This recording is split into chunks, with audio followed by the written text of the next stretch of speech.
ఒకనాడు TRS party అంత కుత్తలేదు అది. మీరు ఒకసారి చూడండి ఎవరున్నారో రాజకీయాలు, ఒకసారి మరి చూడండి, దేశవ్యాప్తంగా కూడా చూడండి మీరు ఏముంటుందో, ఎంతమంది ఒకసారి గుర్తు చేసుకోండి. నేషనల్ లెవెల్లో కూడా అనేక మంది కేంద్ర మంత్రులు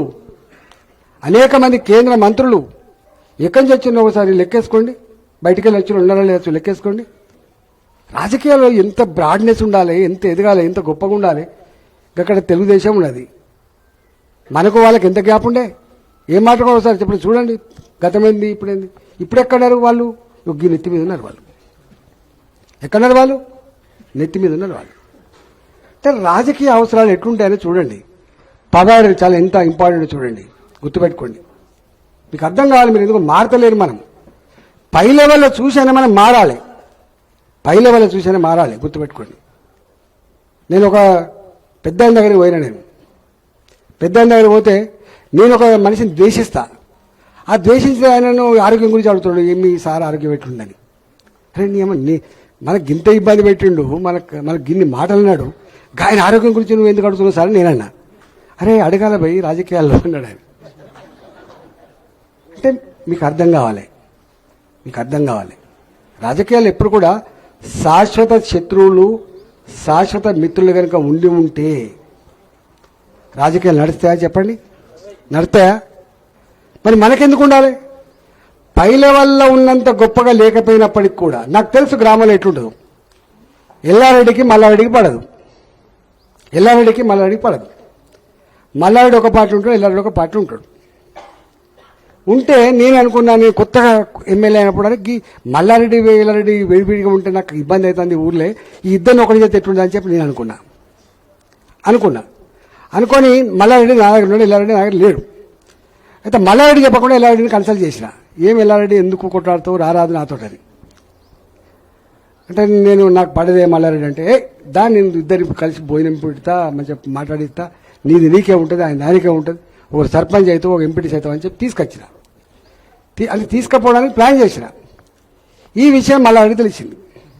మల్లారెడ్డి ఏమంటే ఎల్లారెడ్డి ఇంటికి పోయినాడు కదంటే, వాటికి అట్లా మాట్లాడినే, వాటికి కలిత మాట్లాడింది అన్న. ఇంకా మొత్తం ఇంటికి పోయినా చెప్పలే, ఇంకా నువ్వు ఆ పని చేసే సుమాను నాకు అంటే లేదు ఇంకా చేయలేదు. కానీ ఎల్లారెడ్డి వచ్చిన తర్వాత మల్లారెడ్డి వెళ్ళిపోయింది. అంటే ఎందుకు చెప్తున్నా మాట అంటే, గ్రామీణ ప్రాంతాల్లో తప్పకుండా బరిగీచిగీసే పద్ధతులు ఉంటాయి. అది గెట్ల పంచాయతీలో, కుల పంచాయతీలో, లేకపోతే వాడకట్టు పంచాయతీలో ఏదో ఉంటాయి, కాదంటలేదు. కానీ ఎక్కడో కాడ కొంత మ్యాచ్యూరిటీ లెవెల్స్ పెరగాలి, కలిసి పనిచేసే నేచర్ రావాలి. ఈయన సుదర్శన్ రెడ్డి గ్రూపు, ఈయన బుద్ధి శ్రీనివాస్ గ్రూపు, ఈయన ఎంపీ సాబ్ గ్రూపు, ఈయన ఇంకో ఏం గ్రూపులని పాడైపోను. అన్నం పెడతా చెప్పు. ఫస్ట్ టైం వింటున్నా నేను ఎక్కడ వినలే. ఇప్పుడు మేము ఎవరైనా సమస్యలు చెప్తే పరిష్కరించే దాంట్లో మేము ఉంటుంటిమి, అంతే కదా. మేము రైట్ హ్యాండ్ లెఫ్ట్ హ్యాండ్ అందరూ వచ్చి బాగా చెప్పుకుంటుంటే ఉంటుంటిమి. నాకు టికెట్ కావాలన్నా కార్పొరేట్ అంటే వింటుంటిమి, ఇప్పిస్తుంటిమి. అన్న నాకు ఎమ్మెల్యే టికెట్ కావాలంటే మేము ఆలోచించి ఇప్పిస్తుంటిమి. అన్న జీవితంలో ఒకసారి మంత్రి కావాలన్నా అంటే మంత్రి కోసం ప్రిపేర్ చేస్తుంటిమి. ఇక్కడ చూస్తున్నా మనం గట్ల ఉండద్దు, గంత చిన్నగా ఉండద్దు, గుర్తుపెట్టుకోండి. నేను పోయి చెప్పే పరిస్థితి రాకుండా చూసుకోండి. ఇప్పుడు నేనున్న అడుగు బయటికి పెట్టంగానే నేను పార్లమెంట్లో ఎంటర్ అవుతాను, అంతేనా కదా. చాలా మంది అన్నారు ఈటల రాజేందర్ ఎక్కడ అంటే, నేనే అసలు సెంట్రల్ ఇక్కడ ఉంటుంది. నేను గుర్తుపెట్టుకో, 35 ఏళ్ళుగా ఇవాళ మొత్తం పార్లమెంట్ సెంట్రల్లో ఉంటాడు అంటే ఈటల రాజేందర్ ఉంటాడు, గుర్తుపెట్టుకోండి. ఉంటే అడేవాడనా? నన్ను లాల్లో ఒకలా అడగడు, నన్ను లాల్లో ఒకలా అంటాడు. నాలుగు ఒకళ్ళు అవుతాను నేను. ఎక్కడ 1992 ఎక్కడి 35 ఏళ్ళ క్రితం ఉన్నాడు ఇక్కడ, నన్ను నాలుగు ఒకళ్ళు అంటాడు. అంటే ఇక్కడ ఇష్యూ ఏంటంటే, అంటే చిన్న వాటి మీద ఇట్లాంటివన్నీ పెట్టి వాడి సొంత ప్రయోజనం కోసం నెరవేర్చుకుంటూ ఉంటాడు. వాళ్ళ వలలో పడద్దు మనం. నీకున్న శక్తే తక్కువనే, మళ్ళీ వీళ్ళు ఆయన గ్రూపు ఈ గ్రూపు ఉండి ఆయన నిలబడితే నువ్వు ఓడగొడతా అంటే ఎట్లయితే చెప్పండి, అవుతుందా? ఇది మంచి పద్ధతి కాదు. దయచేసి ఉన్న నాయకులు ఒక కాడ కూర్చొని భోజనం చేయగలిగేటువంటి కల్చర్ లేకపోతే కష్టమవుతుందని మాత్రం చెప్పదలుచుకున్నాను. అర్థం చేసుకోండి మీరు. మనకు అధికారం కావాలి, గుర్తుపెట్టుకోండి. మీరు అన్నారు పైసలమయం అయిపోయింది. ఎస్, పైసలమయం అయిపోయింది. ఇవాళ మీకు తెలుసు, నాకు తెలుసు. మీరే రేపు ఏమంటారు తెలుసా, అన్న నేను 25 ఏళ్ళు పనిచేసిందే, పార్టీ కోసం త్యాగం చేసిందే, కానీ నా పడే ఏం లేదు కదనే. అమ్ముకుందామంటే ఇల్లు లేకపోయా, కుదరబెడదామంటే భూమి లేకపోయా, చేతుల చిల్లి గవ లేకపోయా, కానీ లీడర్ మరి నేను, అంతేనా కదా. నువ్వేం చేస్తావు? ఇక ఎంత కావన్నా. నిన్ననే మా విక్రమ్తో అప్పుడప్పుడు మాట్లాడుకుంటా, పైసలు ముందే తెచ్చిపెట్టానట. ఎన్ని నోట్లు ఉన్నాయి, ఎంత ఖర్చు అవుతుంది ముందే తెచ్చిపెట్టానట. తెచ్చిపెడితేనే బీఫామ్ ఇచ్చినట ఒక లీడర్. అంటే 20-25 ఏళ్ళు పార్టీ కోసం పనిచేసినటువంటి ఒక నాయకుడు ఏముంటుంది అంటున్నా. నాకు తెలిసి వాళ్ళ బాధ ఎంత ఉంటుందో, ఏమొస్తుంది.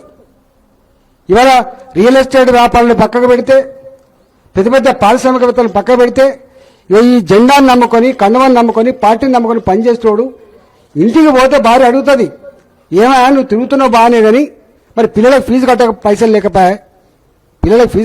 లేకపోయా, పిల్లలు పెద్దలు కాబట్టి ఇదే ఇంట్లో ఉండబడుతుందని చెప్పి అంటున్నప్పుడు కళ్ళకి నీళ్ళు వస్తాయి, గుర్తుపెట్టుకోండి. అది కార్యకర్త. ఆయన అన్నాడు, నీకు 6 లక్షలు ఎంతో ఇస్తా, ఏదో ఇంత ఇస్తా అంటే నేను విధిరాగాలి, 60 లక్షలు ఇస్తా అంటే విధిరాగాలి అని చెప్పాడు. That is commitment. నా యునానిమస్ కోసం నీ డబ్బులు ఇస్తా బిడ్డ అంటే పారిపోయినా తప్ప నేను రాజీ పడలేదు అని గంత నిక్కచ్చిగా ఉంటారు. అట్లాంటి కార్యకర్త నిజంగా గెలవాలంటే ఏం కావాలి తెలుసా? అట్లాంటి కార్యకర్త నిజంగా గెలవాలంటే నీ పార్టీ బలంగా ఉంటే ఈ పైసలు మట్ల కలిసిపోతాయి, గుర్తుపెట్టుకోండి. నాకు నిజంగా జీవితాంతం ఎప్పుడు తెలియదు. నాకు పైసలు, నేను ఫస్ట్ టైం ఎమ్మెల్యే గెలిచినప్పుడు నేను కొత్త కాబట్టి బాగా పైసలు ఖర్చు అయినాయి. పెద్ద వ్యాపారవేత్త కథాకారకంగా పైసలు ఖర్చు అయినాయి. రెండవసారి నుంచి వెళ్ళి ఒకటే చెప్పిన, నేను డబ్బులు ఇచ్చి గెలవడం నా వల్ల కాదు, కొట్లాడు నాతో అవుతుంది, మీతో ఉండు నాతో అవుతుంది, ఏం కావాలని నేను అంటే లేదు పైసలు లేకపోయినా పర్లేదు కానీ నువ్వే మాకు కావాలి. ఇక అప్పటి నుంచి మొదలు పెడితే మధ్యలో కూడా వచ్చిండు. అన్నవాడు వచ్చినప్పుడల్లా 3 ఆటపోతులు కూతాడు, మంచి దావ తిరుగుతాడు అని అన్నాడు. అంటే మధ్యలో ఎమ్మెల్యే అయిన తర్వాత మధ్యలో నేను వచ్చి సావుకాడికి వత్తిని, పెళ్లికాడికి వత్తిని, పేదోడి పెళ్లికి 5,000 రూపాయలు 10,000 రూపాయలు సాయం చేస్తుంది, సావుకాడికి వచ్చి 5,000 10,000 సాయం చేస్తుంది. వాడు ఒక్కసారి 6 నెలలకోసారి వచ్చే 3 ఆటపోతులు అయితే 30,000 రూపాయలు వారి, ఇంకో 20,000 రూపాయలు దావతులకు అయితే వచ్చి 50,000 ఖర్చు పెట్టిపోతుండు. నేను రోజు 1,00,000 రూపాయలు ఖర్చు పెట్టి పడుతుంది, ఏం సంగతి బిడ్డ అని అడిగిన. నేను ఒక మీటింగ్లో అడిగిన, నేను వాళ్ళు చేసే పని అయితే వాళ్ళు 6 నెలలకోసారి చేస్తాను కానీ నేను ఒక్కోసారి చేస్తా బిడ్డ, కానీ రోజుకు ఈ ఖర్చు పెట్టి బంద్ చేస్తారా అని అడిగిన. నేను ఏం కావాలి మీకు? వాళ్ళు అన్నారు రోజు ఖర్చు పెట్టేదే కావాలి తప్ప ఈ 6 నెలలకోసారి ఇచ్చే దావతులు వద్దు అన్నారు వాళ్ళు. అక్కడే నడిచింది. 2021లో మీరు వచ్చి గెలిపించిన హుజరాబాద్ ఎన్నికలు గప్పుడు తప్ప అది కూడా ఏం మొదలైంది, మనమే కింద వాడు 6,000 ఇచ్చినా ఒక్కసారి ఆగమైపోయింది. 6,000 రిచెస్ట్లు అయిపోయింది. వాడు పువ్విత్తాన్ని బిడ్డ మనం పత్రిస్తామా అన్నారు, అంతే కదా. వాడు పువ్విత్తాన్ని మనం పత్రిస్తాను. ఫస్ట్ టైం మనం ధర్మాన్ని కాపాడడానికి అహంకారాన్ని బొందబెట్టడానికి మనం కూడా ధర్మ ఎట్లయితే అశ్రద్ధామత పుంజన అనడం మనం కూడా అన్నం గెలిచి వచ్చినాం మనం. అంటే ఎందుకు చెప్తున్న మాట, అవసరం ఉన్నప్పుడు if it is required, yes మనం తప్పకుండా సపోర్ట్ చేస్తాం. కానీ సాధ్యమైనంత మేరకి రాజకీయాలు ఎప్పుడు డబ్బుతో నడవవు, నేను కూడా నమ్ముతాను. ఆ డబ్బుతో నడవని రాజకీయాలు రావాలంటే మీకు ఐక్యత కావాలి, మంచి లీడర్ని సెలెక్ట్ చేసుకోవాలి, మంచిగా ప్లాన్ చేసుకోవాలి, బూత్ కమిటీలు పర్ఫెక్ట్ చేసుకోవాలి, మనమే రాసుకోవద్దు ఒకటే ఇంట్లో, పన్నా ప్రముఖులను మంచిగా పెట్టుకోవాలి, పని చేసుకోవాలి. పోలీస్ స్టేషన్ పరంగానే నువ్వే ఉండాలి, ఎంఆర్ఓ ఆఫీస్ కాడ నువ్వే ఉండాలి, ఎంపీడీ ఆఫీస్ కాడ నువ్వే ఉండాలి. వాళ్ళ ఇంట్లో ఏదైనా బిడ్డ సమస్య వస్తానో ఇంకేమైనా సమస్య వస్తానో నేనున్నా అమ్మా అని చెప్పి భుజమానిచ్చేటువంటి పరిస్థితి రావాలి. ఇలా నేను నిన్న విక్రమ్ చెప్పిన ఒక లీడర్ ఉన్నాడు నాకు, ఆ పేరు ఇక్కడ వద్దు, ఆయన మన పార్టీ లేడు. వాళ్ళ మొత్తం ఓట్లు ఆ మండలంలో ఉన్నాయి, ఎన్ని తెలుసా? వాళ్ళ మొత్తం ఓట్లు ఒక 20-25 ఉంటాయి. మొత్తం ఓట్లు వాళ్ళ మొత్తం కుల ఓట్లు 25 ఓట్లు ఉంటాయి. ఇంతవరకు ఆ మండలంలో వాడే ఎంపీపీ అవుతాడు, వాడే జెడ్పీటీసీ అవుతాడు.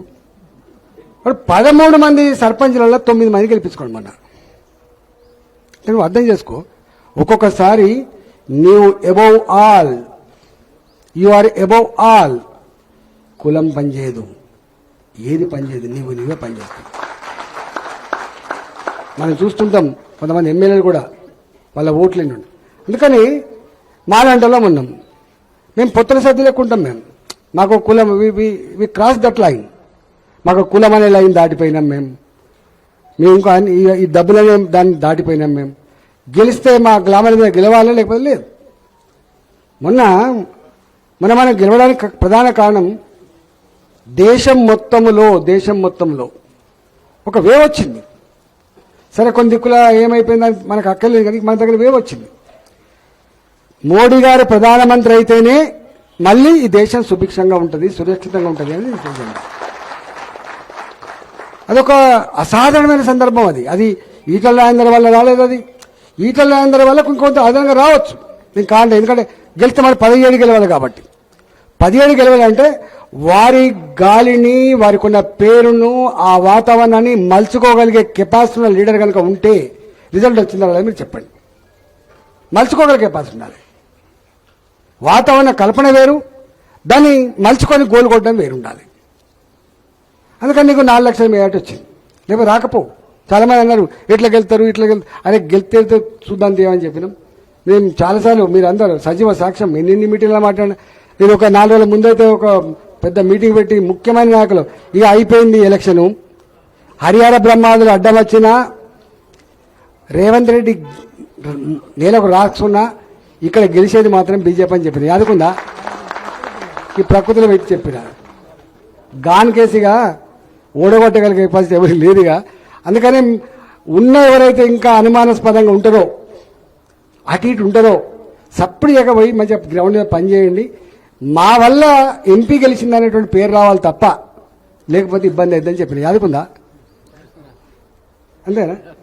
లేకపోతే ఏమైతే అంటే రేపు అన్నా ఇగో ఈయన నీకు చేయలేదంటాడు ఆయన.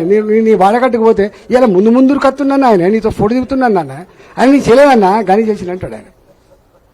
అంటే నీ నాయకుడికి ఉండే సంబంధాన్ని బట్టి కూడా నీకు కింద విలువ ఉంటుంది. గుర్తుపెట్టుకో. నువ్వు ఏదో లోపల నాయన మాత్రం బ్రహ్మని నటించి నువ్వు నీ ఎంపీని తిట్టుకుండా పోయినావు అనుకో, నీ బుద్ధి సినిమాని తీసుకుని పోయినావు, నీ విక్రమ్ తిట్టుకుని నీకు మంచిగా జరుగుతుంది అనుకుంటా. నో, నీవు నీ లీడర్ని గౌరవిస్తే నేను నీ కింద ఉన్న క్యాడర్ గౌరవిస్తా. గుర్తుపెట్టుకో. ఎవరికి గౌరవం దొరకదు. గౌరవం పరస్పరం కింది స్థాయి నుంచి పైదాకా అట్లా ఉంటేనే నడుస్తుంది. కాబట్టి దయచేసి, టైం ఎంత అవుతుంది, నాకు ఒక మీటింగ్ ఉంది 3 గంటల రైల్వేస్ది. నాకు తెలిసి మీకు ఒకటే గుర్తుపెట్టుకోండి, ఇది ఒక అజేయమైన శక్తికి ఎదగాలని కోరుకుంటున్నాను నేను. ఒక అజేయమైన శక్తికి ఎదగాలి మన పార్టీ. ఎవరికి ఇప్పుడు విక్రమ్ రెడ్డి ఉన్నాడు, నేను ఎప్పుడు అంటా ఉంటే ఎన్ని రోజులు కొట్టాలి నీ ఇంతనే మిమ్మల్ని పరిశీలనే వీళ్ళ ఇంటికి పోతాను. పాపం ఆవిడ నౌకరీ చేస్తుంది, ఈయన తిరుగుతూ అంటాడు. ఎవడిస్తారు పైసలు అంత ఈజీగా? నాకు తెలుసు ఆ బాధ ఏందో, ఆ దుఃఖమేదో నాకు తెలుసు. కానీ ఒక ఎమ్మెల్యే కాలేకపోయాడు. ఈయనకంటే జూనియర్లుగా ఉన్న వాళ్ళు ఇతర పార్టీలో వాడు దంచుకొచ్చి వాడు ఎమ్మెల్యే అవుతాడు, వాళ్ళ కళ్ళ మీద మంత్రి అయిపోతా అంటాడు. ఒక పరిస్థితి పోవాలి. కాబట్టి దయచేసి ఈ 3 ఉన్నాయి, కూర్చొని మళ్ళీ మీరు మండలాల వరకు కూర్చోండి. నేను రైల్వే ఆఫీస్కి పోయేస్తాను. నేను తప్పకుండా మీకు అన్ని రకాల, మీరు నన్ను గెలిపించిన కదా, నేను మీ గెలుపులో ఉడతా పక్కన నాది ఉంటుంది. నేను వస్తా, నేను వస్తా, నాకేం సిగ్గులేదే, గీ ఎన్నికలే నేను ఇంకా అట్లా అనను. నేను మీకోసం తప్పకుండా ఇంటికి నేను కూడా దండం పెడతా. ఆ చేతులు దండం పెట్టడానికి అలవాటైపోయినాయి మాకు గిట్ల అనం. మేము ద్రోణించాలి దండం పెడతాం మేము. ఎందుకంటే మన దేవుళ్ళు చాలా మంది అంటారు భగవంతుని ఆశీర్వాదం కావాలి కన్నా ప్రజల ఆశీర్వాదం కావాలంటారు. నేను మాలాంటి వాళ్ళం, ప్రజలు నమ్ముకున్న వాళ్ళం మేము, కష్టం నమ్ముకున్న వాళ్ళం, శ్రమను నమ్ముకున్న వాళ్ళం మేము డబ్బును నమ్ముకున్న వాళ్ళం కాదు మేము. కాబట్టి డెఫినెట్గా మంచికి ఎప్పుడైనా గొప్ప స్థానం ఉంటుంది. నేను మొన్న మీరు ఒకటి చూసి ఉంటారు, వైరల్ అయింది. ఒక పిల్లవాడు, తండ్రి లేని పిల్లవాడు, వాడు పుట్టినప్పుడు నేను రాజకీయాలకు వచ్చిన, వాడి పేరు అరవింద్, రాణా ప్రతాప్. ఉప్పల్ల 100 ఉప్పల్. నేను పోయినా వాడు వాళ్ళ అమ్మ కాలేజీ వాడు ఏడుస్తాంది, నా కొడుకు నిలబెట్టిన బిడ్డ మీ దగ్గర 5 పైల బిల్ల లేదు, వాడు ధర్మం వాని పక్షాన్ని అని చెప్పిన. వాని మీద నిలబడ్డోడు ఒక మాజీ సర్పంచ్.